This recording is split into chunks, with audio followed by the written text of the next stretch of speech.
Dictation 100 शब्द प्रति minute 5 second बाद शुरू। यूक्रेन पर रूसी हमले का दुष्परिणाम दोनों देशों में तो दिखने ही लगा है। दुनिया के दूसरे देश भी इससे वंचित नहीं है। महंगाई से विकासशील और अविकसित देशों का बुरा हाल है ही। कुछ विकसित देशों का आर्थिक बोझ भी बढ़ता जा रहा है। ये सब तात्कालिक प्रभाव हैं जो कालांतर में खत्म हो जाएंगे, मगर जो दूरगामी भय दिख रहा है वह है दुनिया का दो खेमों में बंट जाना। जैसे शीत युद्ध के समय विश्व वार्सा गुट और नाटो गुट में बंटा हुआ था, क्योंकि अमेरिका और चीन के बीच जिस तरह से तू में चल रही है उससे तो यही लग रहा है कि एक गुट चीन के साथ जाने वाला है, दूसरा अमेरिकियों के पीछे होता दिखाई दे रहा है, क्योंकि अमेरिकी खुफिया एजेंसी FBI जिस तरह कोरोना विषाणु का उद्गम स्थल चीन के वुहान शहर को फिर से बताने का प्रयास कर रहा है, उससे तनाव और बढ़ेंगे। कोरोना विषाणु की उत्पत्ति कैसे हुई, कहां से हुई, इसकी पड़ताल फरवरी 2021 में WHO के नेतृत्व में 25 देशों के विशेषज्ञों का दल जांच पड़ताल कर चुका है। उनका निष्कर्ष था कि अभी यह नहीं कहा जा सकता कि कोरोना विषाणु को चीन ने प्रयोगशाला में तैयार किया था। फिर FBI यह कैसे कह सकता है कि इसे चीन ने ही फैलाया था? क्या आगे चलकर फिर जो विषाणु या नई बीमारी जिस देश में पहले पाई जाएगी तो उससे जन्मदाता के रूप में उस देश को दोषी ठहराया जाएगा? पूर्वोत्तर के 3 राज्यों त्रिपुरा, नागालैंड और मेघालय विधानसभा चुनावों के नतीजे स्पष्ट संकेत हैं कि वहां भारतीय जनता पार्टी का प्रभाव कायम है। त्रिपुरा में भारतीय जनता पार्टी और उसके सहयोगियों को पूर्ण बहुमत मिला है और वहां के लोगों ने भारतीय जनता पार्टी के कार्यों पर मुहर लगाई है। नागालैंड में NDPP गठबंधन, जिसमें भाजपा भी शामिल है, सरकार बनाने में कामयाब रहेगी। मेघालय में NPP और भाजपा अलग होकर चुनाव लड़े, लेकिन NPP के नेतृत्व में वहां पर सरकार बनने की संभावना है, जिसमें भाजपा शामिल होगी। तीनों राज्यों में एक बात स्पष्ट है कि कांग्रेस को पूर्वोत्तर में आशा के अनुरूप कामयाबी नहीं मिली। राहुल गांधी की भारत जोड़ो यात्रा का भी असर इन चुनाव में नहीं पड़ा है, अन्यथा नतीजे कांग्रेस के अनुकूल ही आते। राजनीतिक विश्लेषकों के अनुसार देश के प्रधानमंत्री इन तीनों राज्यों में भाजपा के कामयाब प्रचारक साबित हुए हैं।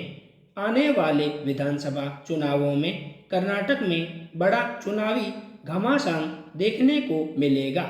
पूर्वोत्तर के चुनाव नतीजों का निश्चित रूप से आने वाले चुनाव पर असर पड़ेगा और भाजपा का मनोबल बढ़ेगा। हालांकि कर्नाटक में कांग्रेस एक बड़ी लड़ाई लड़ने की तैयारी में है, जहां से पार्टी के अध्यक्ष मल्लिकार्जुन खड़गे आते हैं और राहुल गांधी की यात्रा को भी जोरदार समर्थन मिला था। कुल मिलाकर इन तीनों चुनावों में भाजपा की ताकत बढ़ी है, जबकि कांग्रेस को निराशा हाथ लगी है। बढ़ती महंगाई से सभी परेशान हैं। होली से पहले रसोई गैस सिलेंडर पर 50 रुपये की बढ़ोतरी से गृहिणियों की होली फीकी पड़ गई है। महंगाई के पीछे सरकार महामारी और यूक्रेन संकट को जिम्मेदार ठहरा कर अपने कर्तव्यों की इतिश्री कर लेती है। दैनिक जीवन में इस्तेमाल होने वाली चीज़ों से लेकर जीवन रक्षक दवाइयाँ तक महंगी हो चुकी हैं।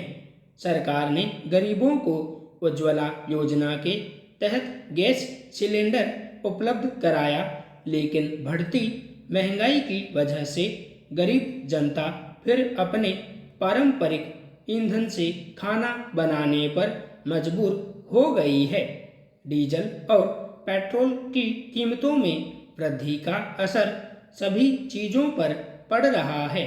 डीजल और पेट्रोल की कीमतों में एक बड़ा हिस्सा राज्य और केंद्र सरकार को कर के रूप में जाता है। जनता को महंगाई से राहत देने के लिए सभी सरकारों को अपने हिस्सों के कर में कटौती करनी चाहिए। त्रिपुरा और नागालैंड में कांग्रेस विफल रही तो मेघालय में उसकी और ज़्यादा हालत खराब रही। जहां पिछली बार उसकी खुद की सरकार थी, उपचुनावों में उसने जरूर अच्छा प्रदर्शन किया है। इस तरह कांग्रेस मुख्य चुनाव में हार रही है, वहीं उपचुनाव में वह अच्छा प्रदर्शन कर रही है। कन्याकुमारी से कश्मीर तक भारत जोड़ो यात्रा से उसे काफ़ी उम्मीद थी, पर वह नहीं पूरी हो पाई। आगे उसकी हाथ से हाथ जोड़ो यात्रा भी हो रही है और उसके बाद उत्तर से पूरब तक भारत जोड़ो 2 यात्रा भी होने वाली है। पार्टी के वरिष्ठ राजनीतिक अनुभवियों को खुलकर केंद्रीय समितियों में गंभीरता से खुलकर विचार विमर्श करना चाहिए, ताकि पार्टी के प्रति देशवासियों का खोया हुआ भरोसा फिर लौटाया जा सके। अब तो वह धीरे धीरे प्रमुख विपक्षी पार्टी के ओहदों से भी राज्यों में हाथ धोती जा रही है। तब वह बढ़ती दिल्ली की दूरी कैसे तय कर पाएगी। बिहार में इन दिनों पुलिस की मनमानी चरम सीमा पर है। हर पुलिसकर्मी अपने आप को डीजीपी समझ रहा है। किसी भी समय किसी की पिटाई, अवैध वसूली करना चाहो है। हाल में फौजी जवान की बिहार पुलिस द्वारा निर्मम तरीके से पिटाई की गई। बिहार के अलग अलग जिलों से भी ऐसे वीडियो सामने आए हैं, जिनमें पुलिस लोगों से जबरदस्ती करती, अवैध वसूली करती दिखती है। लोगों को डरा धमका रहे पुलिसकर्मियों का मानना है कि जैसे वे संविधान के ऊपर हों और लोग उसकी हुकूमत माने।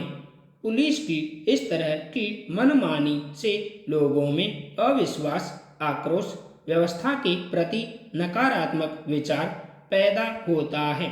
पुलिस की बदसलूकी से भावनात्मक ठेस पहुंच रही है, जो राष्ट्रहित में नहीं कहा जा सकता। जो लोग भी कानून को अपने हाथ में लेकर व्यवस्था चला रहे हैं, उन्हें समझने की जरूरत है। बिहार के पुलिस आयुक्त और गृह विभाग के प्रमुख को ऐसे पुलिसकर्मियों पर सख्त कार्रवाई करने की जरूरत है, नहीं तो कानून हाथ का खिलौना बन जाएगा और राज्य में अराजकता फैल जाएगी, जिससे राज्य के अंदर अस्थिरता पैदा होगी। केंद्रीय मंत्री अनुराग ठाकुर ने शुक्रवार को कांग्रेस नेता राहुल गांधी पर खुफिया एजेंसियों की निगरानी में होने के उनके दावों को लेकर आरोप लगाया कि लगातार चुनावी हार का सामना करने के बाद वे विदेशी धरती से भारत की छवि खराब कर रहे हैं। संपूर्ण विराम।